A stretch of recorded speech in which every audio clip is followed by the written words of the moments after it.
naman, Kim. Marami ang nagsasabi na tila may pahaging din si Kimi sa dati ring guest nila sa programa na si Janela Salvador. Sample naman, Janela, sa bago mong medyo song. paus ako today. Kayo na lang. Sa susunod mo, Pakinggan next time.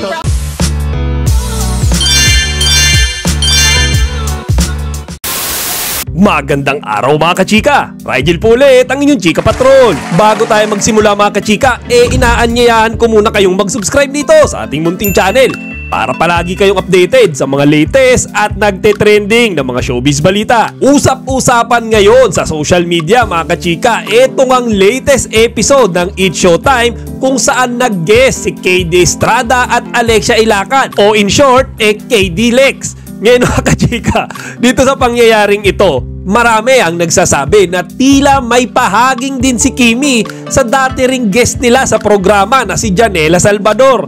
Ngayon mga kachika, yung term pa nga ng netizens, rumesbak daw si Kimi in her own simple way. Para sa mga hindi nakakaalam, ang punot dulo kasi ng pangyayaring iyan nung humingi ng simpleng sample si Kim kay Janela Salvador nang ipinopromote nitong kanta. Sample naman, Janela, sa bago mong... Pero imbis na magpasample si Janela, tinanggihan niya ang simpleng kahilingan ni Kimi. At ang worst pa mga kachika, sumagot siya ng talaga namang nakakabastos at nakakapangpahiya ng tao. Panoorin nyo to mga kachika. Sample naman, Janela, sa bago mong medyo song. paus ako today. Kayo na lang. Sa susunod mo, Pakinggan next time. Maski nga si Meme Vice Ganda mga kachika, parang na-offend dyan sa sinagot na ni Janela Salvador. Kaya niresbakan niya rin si Janela nung mismong araw na yan. ayaw. Medyo paus siya ngayon, kayo na lang. Medyo paus siya ngayon, kayo na lang. Medyo paus siya ngayon, kayo na lang.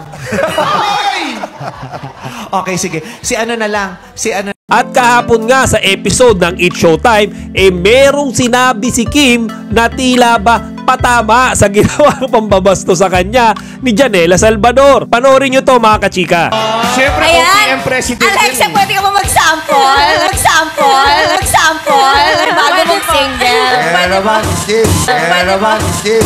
Sample, believing in magic. Siguro hindi niya naman intentionally gustong tirahin si Janela. Pero sadya lang talaga mga kachika na yung salitang sample na yan nakakabit na kay Janela. Sample naman, Janela, sa bago mong medyo song. paus ako today. Kayo na lang.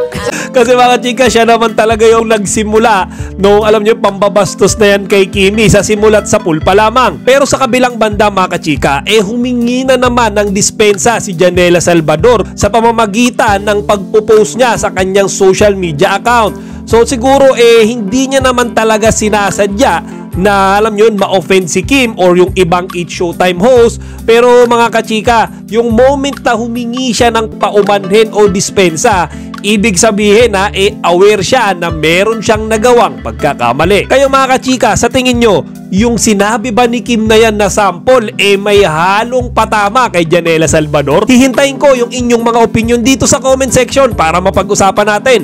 Chika Patrol signing out. Kachika, huwag niyong kalimutan mag-like, comment, and subscribe. Para sa iba pang mga celebrity news, i-click lamang ang mga videos na ito.